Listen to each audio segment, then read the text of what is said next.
제가 우리 부산에 내려오기 직전에 거주하던 도시는 수원이었습니다. 그곳에서 제가 거주하던 집에서 차를 타고 한 5분 정도만 가면 경기대학교 캠퍼스가 나왔는데요. 그래서 저는 일주일에 한 번은 꼭 경기대학교 캠퍼스에 가서 전도를 하고는 했습니다. 그곳에서 불신 청년들과 만나서 이런저런 이야기를 나누다 보면 그들에게 한 가지 공통점이 있다는 사실을 알게 됩니다. 대부분의 이 청년들이 이전에 한 번, 두 번 이상은 다 교회에 나가본 적이 있더라 하는 공통점이 있는 것이죠.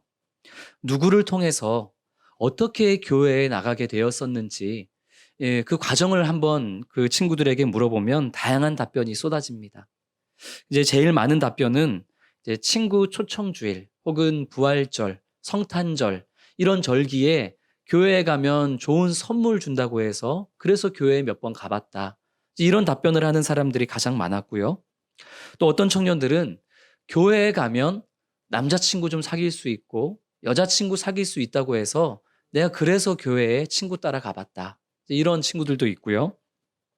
또 어떤 친구들은 아무래도 교회에 있는 사람들이 좋은 사람들이니까 좋은 사람들과의 만남, 이 공동체의 커뮤니티를 이루기 위해서는 이 교회에 가야 된다고 소개를 받아서 그래서 좋은 사람 만나기 위해 교회에 가본 적이 있다. 이제 이런 답변을 하는 친구들도 있었습니다.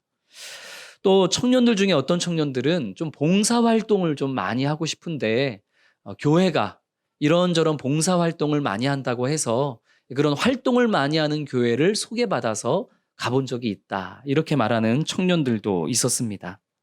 어찌되었든 이 다양한 불신자들이 어떤 이유에서든지 교회의 문턱을 넘어서 교회에 들어왔다라는 것은 너무나 감사한 일이죠. 다만 한 가지 아쉬운 점이 있다면 이들이 이렇게 어렵게 교회의 문턱을 넘었음에도 불구하고 이들 중에 가장 중요한 복음에 대해서는 그리고 그 복음의 중요성에 대해서는 자신들이 간 교회에서 별로 듣지 못했더라 하는 그런 공통점 또한 있었다 하는 것입니다. 이들을 교회로 인도한 친구들 그리고 새 가족을 맞이하는 이 교회의 입장에서는 처음부터 너무 딱딱하게 이 복음의 말씀을 하나님의 말씀을 이 새 가족에게 이 초청받은 사람들에게 전했다가 오히려 마음이 확 닫혀서 떠나가 버릴까 봐 다음 주에 오지 않을까 봐 잠시 하나님의 말씀은 뒤로 제쳐주고 그저 교제 그리고 교회의 다양한 활동 그리고 이런저러한 모임, 선물 이런 것들만을 접촉점 삼아 강조한 까닭입니다. 교회에 어느 정도 이들이 잘 적응한 뒤에 그때부터 차근차근 하나님의 말씀을 증거하고 가르치면 되겠지라고 생각했겠지만 우리가 아는 것처럼 이들 중에 대다수는 교회에 적응하기 전에 다 교회를 떠나기 마련이고 그랬기 때문에 교회에 왔음에도 불구하고 들어야만 하는 그 복음의 말씀을 그 하나님의 말씀을 듣지 못한 채 이렇게 오늘까지 살아가는 이들이 적지 않더라 하는 것입니다. 제가 그 캠퍼스에서 전도하면서 만났던 많은 불신자들 대다수가 이런 비슷한 이야기를 가지고 있었습니다. 오늘 본문인 디모데후서 4장은 이렇게 시작을 하죠. 우리 1절 말씀을 같이 한번 읽어보겠습니다. 하나님 앞과 살아있는 자와 죽은 자를 심판하실 그리스도 예수 앞에서 그가 나타나실 것과 그의 나라를 두고 엄히 명하노니. 우리 한글 성경은 지금 엄히 명하노니 이게 1절 제일 마지막에 위치해 있지만 헬라어 성경으로는 이 1절 말씀이 엄히 명하노니 이것으로 시작이 됩니다. 지금부터 나오게 될 말씀들이 그만큼 중요하고 반드시 지켜야만 하는 것이다 라고 강조하면서 이 1절 말씀이 시작하고 있다는 것이죠. 무엇보다 이 말씀은 심판주 되시는 예수 그리스도 앞에서 그리고 그분의 나라를 위한 말씀이기에 더욱 집중하고 마음에 새기며 그 말씀을 살아내야만 한다는 것을 엄히 명하노니라는 말로 시작을 하는 것입니다. 이제 노사도가 되어서 죽음을 목전에 앞둔 사도 바울이 이처럼 엄히 명하는 이 말씀과 교훈은 과연 무엇일까요? 2절입니다. 우리 2절 같이 읽겠습니다. 너는 말씀을 전파하라. 때를 얻든지 못 얻든지 항상 힘쓰라. 범사의 오래 참음과 가르침으로 경책하며 경계하며 권하라. 디모데 전후서는 이 노사도가 된 사도 바울이 아들처럼 여기던 이 젊은 목회자였던 디모데에게 보낸 목회 서신입니다. 목회 서신이라는 것은 이 목회적인 교훈을 담은 편지다 이런 것이죠. 때문에 너는 말씀을 선포해라 라는 이 엄중한 명령은 분명히 1차적으로는 목회자인 디모데에게 말씀을 가르치는 설교자로서 주어진 책무를 다할 것을 강조하는 그런 목회적인 관건으로 우리는 볼 수 있습니다. 그러나 하나님의 말씀을 선포하는 것, 예수 그리스도의 복음을 증거하는 것은 그 책임과 의무는 시대와 배경과 상황과 직책을 뛰어넘어서 모든 믿는 자에게 똑같이 적용되어져야만 하는 것이기에 이 말씀을 선포하라라는 이 강력한 권면과 강권은 비단 목회자들에게만 하는 것이 아니라 주님을 믿는 모든 그리스도인들, 우리 모든 성도님들을 향한 엄중한 명령의 말씀으로 우리는 받아들여야만 합니다. 사도 바울은 오늘 2절 말씀을 통해서 끝까지 참고 가르치면서 무엇하라고 이야기하죠? 경책하고 경계하고 권하라 이렇게 명령합니다. 경책한다는 것은 책망한다는 것입니다. 잘못한 것에 대해서 꾸짖는 것, 이것이 경책하다이고요. 경계하다라는 것은 사고가 생기기 전에 미리 조심시키다, 미리 좀 야단치다 이런 뜻입니다. 그리고 권면하다라는 것은 우리가 너무나 잘 알듯이 알아듣도록 권하고 또 격려하는 것, 이것이 권면하는 것이죠. 성도 여러분, 이 세 가지, 지금 사도 바울이 말씀을 통해서 해야만 한다고 하는 이 경책과 경계와 권면 중에 우리가 우리 전도 대상자들, 우리 태신자들에게 하고 싶은 것은 무엇입니까? 셋 중에 권면이죠. 권면입니다.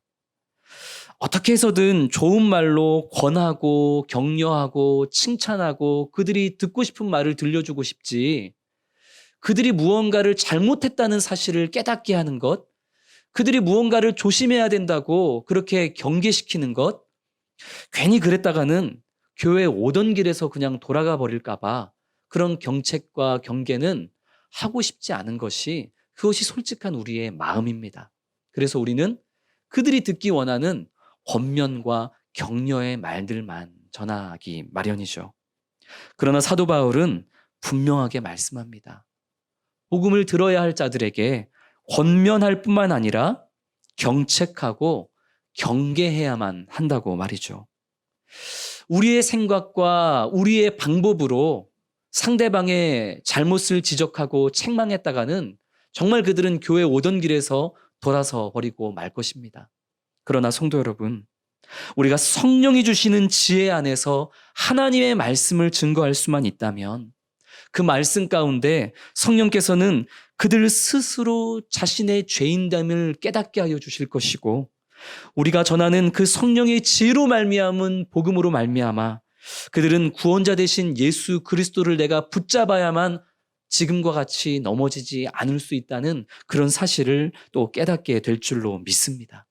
그래서 전도함에 있어서 우리는 마냥 그들이 듣기 좋아하는 격려와 칭찬의 말만을 들려줄 것이 아니라 성령이 주시는 지혜 안에서 우리는 하나님의 말씀을, 그 안에 녹아져 있는 모든 인류의 죄인됨을, 그래서 우리는 우리 스스로를 구원할 수 없기에 오직 구원자 되신 예수 그리스도만을 붙잡아야만 하는 인생임을 우리는 그렇게 지혜의 말씀으로, 진리의 말씀으로 들려주며 경책하고 경계하고 권면해야만 하는 것입니다.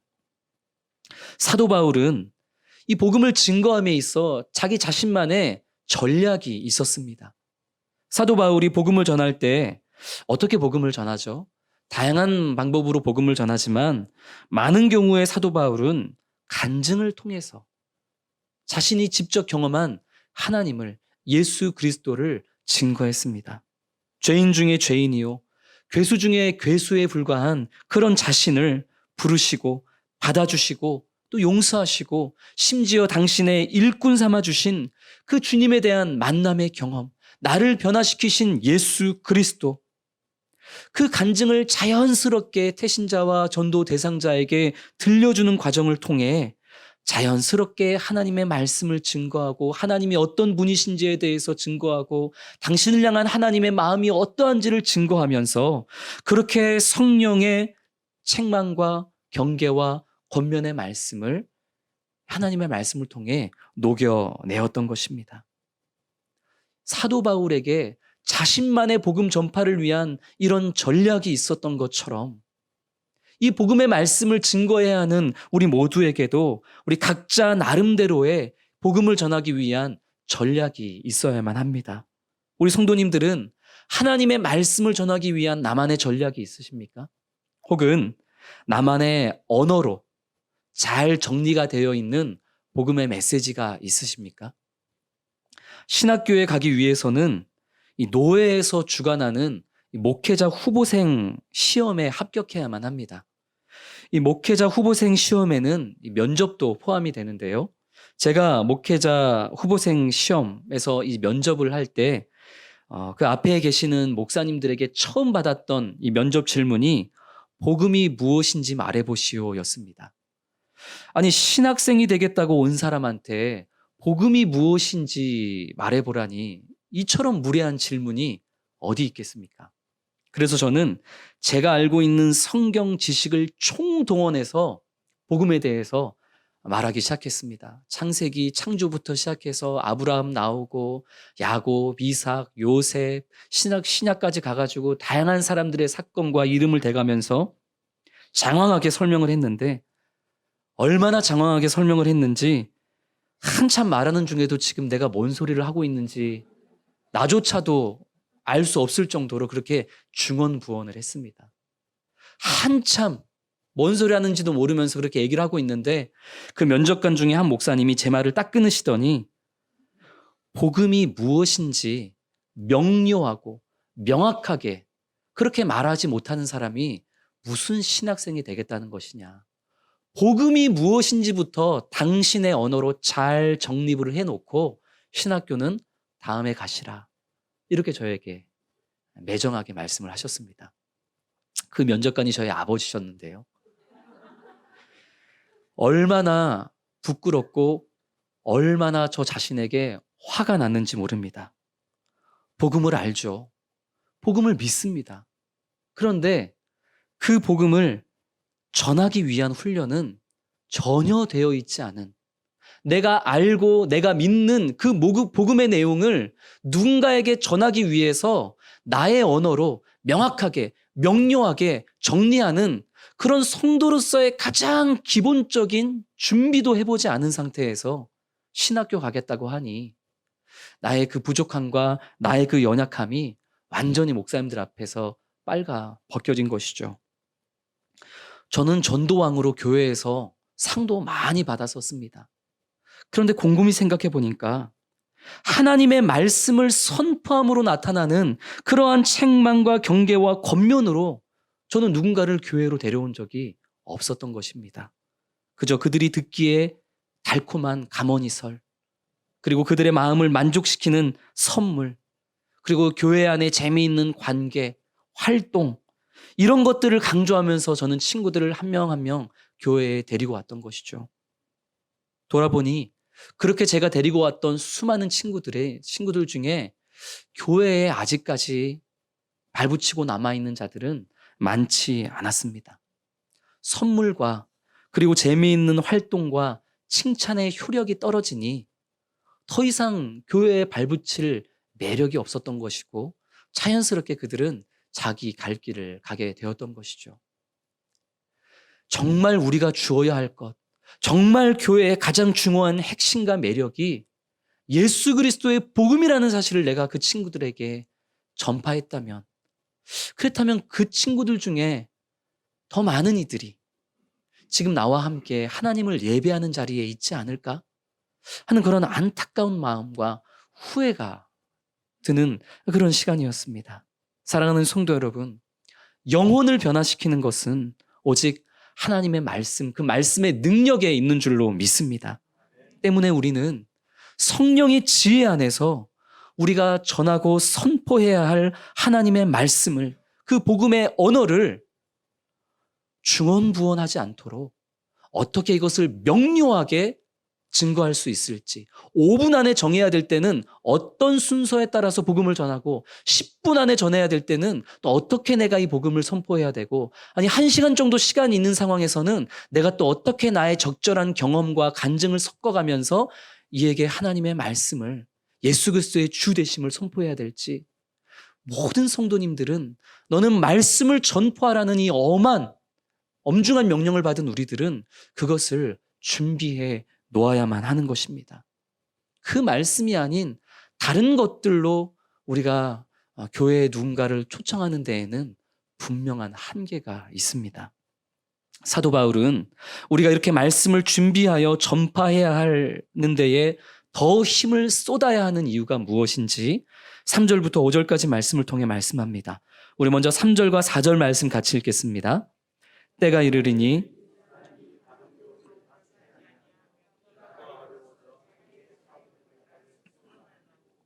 또 그 귀를 진리에서 돌이켜. 사도 바울은 때가 이르게 될 것이다 라고 말씀합니다. 그때가 어떤 때죠? 사람들이 바른 교훈을 받지 않으려 하는 때가 올 것이다 합니다. 그때에는 사람들이 그저 자기 귀를 즐겁게 해주는 사람들만 스승으로 따르는 바로 그때가 올 것이다 라고 말합니다. 자기의 그 욕망, 그것이 그릇된 욕망이든지 온전한 욕망이든지 자기의 욕망을 그저 지지해주는, 특히 좋은 소리만 해주는 그런 사람들만을 따라가는 그런 시대가 오게 될 것이다 라고 말합니다.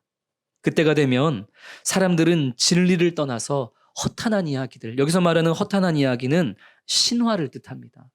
그런 허망한 이야기들을 따르는 시대가 오게 될 것이다 라고 말합니다. 진리, 이 하나님의 말씀은 밋밋하죠. 반복적이고 또 때로는 야단치듯 나를 죄인이라 이야기하며 내 마음을 불편하게 합니다. 그래서 그런 것들을, 진리를 듣지 않고 신화와 같은 허탄하고 허망한 그런 것들을 쫓아 살아가는, 마음을 뺏기며 살아가는 시대가 온다는 것입니다. 그런데 성도 여러분, 아무리 생각해도 지금 이 3절과 4절이 말씀하고 있는 사도 바울이 힘주어 말하는 그때가 바로 지금이다라는 사실을 인정하지 않을 수가 없습니다. 그때는 분명 진리를 선포하기가 껄끄럽고 그리고 힘든 시기가 될 것이다 하고 말씀을 했습니다. 지금 우리가 겪고 있는 것처럼 말이죠. 그때가 이르면 그때의 우리 그리스도인들은 어떠해야 하겠는가? 5절에서 그것을 말씀합니다. 우리 5절도 같이 읽겠습니다. 그러나 너는 모든 일에 신중하여 고난을 받으며 전도자의 일을 하며 내 직무를 다하라. 아멘. 그러나 너는, 그때가 오더라도 너는, 세상이 그러할지라도 너는, 사람들이 복음 말고 다른 것을 듣고자 할지라도 너는 전도자로서의 직무를 고난받는다 할지라도 다 감당해야 된다라고 사도 바울은 말씀하고 있습니다. 신중해야 된다라고 하는데요. 이 신중하다라는 것은 술에 취하지 않다라는 뜻입니다. 여기서 말하는 술은 그저 먹고 취하는 그런 액체, 그 술만을 의미하는 것이 아니라 이 세상, 이 세속적인 가치관의 그 총체적인 모든 것을 뜻하는 것입니다. 세상 풍조, 그 세상의 바람, 그런 것에 결코 너는 흔들리지 말고 하나님의 사람으로 복음을 알고 믿고 전해야만 하는 그 그리스도의 전달자로서 고난 가운데에도 신중하게 그렇게 맡겨진 직무를 감당해라. 그래야만 한다. 그때에는 그래야만 한다라고 지금 사도 바울은 1차적으로는 목회자인 디모데에게, 그리고 모든 이에게 어디에서든지 하나님의 말씀을 힘있게 증거하는 그런 책임과 직무를 맡은 우리 모든 성도님들에게 힘주어 말씀하고 있습니다. 사랑하는 성도 여러분, 일평생 이와 같은 전도자의 삶을 살아왔던 사도 바울은 오늘 7절 말씀을 보니 자신이 지나왔던 그 모든 삶이 선한 싸움의 삶이었다고 고백합니다. 우리 마지막으로 7절 말씀 우리 같이 한번 읽겠습니다. 나는 선한 싸움을 싸우고 나의 달려갈 길을 마치고 믿음을 지켰으니. 싸움이 선할 수가 있을까요? 이 선한 싸움이라는 게 있을 수 있을까요? 싸움 자체는 선하기가 어렵습니다. 그렇죠? 그래서 한 목사님은 지금 이 사도 바울이 말하고 있는 이 선한 싸움은 분명 내가 이기는 싸움이 아니라 상대를 이기게 하는 싸움이 사도 바울이 말하는 선한 싸움이었을 것이다. 이렇게 해석하고 말씀을 증거하는 것을 제가 들은 적이 있습니다. 예수 그리스도가 필요 없다는 그 사람에게 예수 그리스도 바로 그분이 당신의 구원자이심을 말씀으로 일깨워주는 싸움. 그래서 예수가 필요 없다고 했던 사람으로 하여금 예수가 필요하다는 것을 알게 하여 이기게 하는 싸움. 그것이 선한 싸움이라는 것이죠. 영원한 생명이 없이 이 땅이 전부인 듯 살아가면서 그렇게 영적으로 메말라 죽어가는 그 사람에게 영원한 하늘의 생명을 소유하도록 말씀으로 인도해내는 싸움. 그래서 영원의 것을, 영적인 것을 바라볼 수 있게 그로 하여금 승리하게 만드는 바로 그 싸움. 그게 사도 바울이 싸워왔던 선한 싸움이라는 것입니다. 이런 선한 싸움을 통해서 사도 바울은 자신이 달려가야 할 그 모든 길을 마쳤고 마침내 이 선한 싸움을 통해서 믿음을 지킬 수 있었다라고 오늘 7절을 통해 고백합니다. 또 8절을 보니 그 선한 싸움을 싸우고 달려갈 길도 마치고 믿음을 지킨 자들에게는 하나님께서 의의 면류관을 주실 것이다 라고 확신 있게 말씀합니다. 이 디모데후서 4장 7절과 8절 말씀은 정말 언제 들어도 가슴 벅찬 참 귀하고 아름다운 고백입니다. 저는 이 고백이 비단 사도 바울만의 고백이 아니라 사도 바울을 닮아 상대를 이기게 하는 그런 선한 싸움을 싸우고 우리의 달려갈 길을 마치고 그렇게 믿음을 지킴으로 말미암아 하나님이 주시는 그 의의 면류관을 받았으며 우리 모두가 함께 고백하는 그런 아름다운 믿음의 고백이 되기를 소망합니다. 사랑하는 성도 여러분, 우리 이것 기억합시다.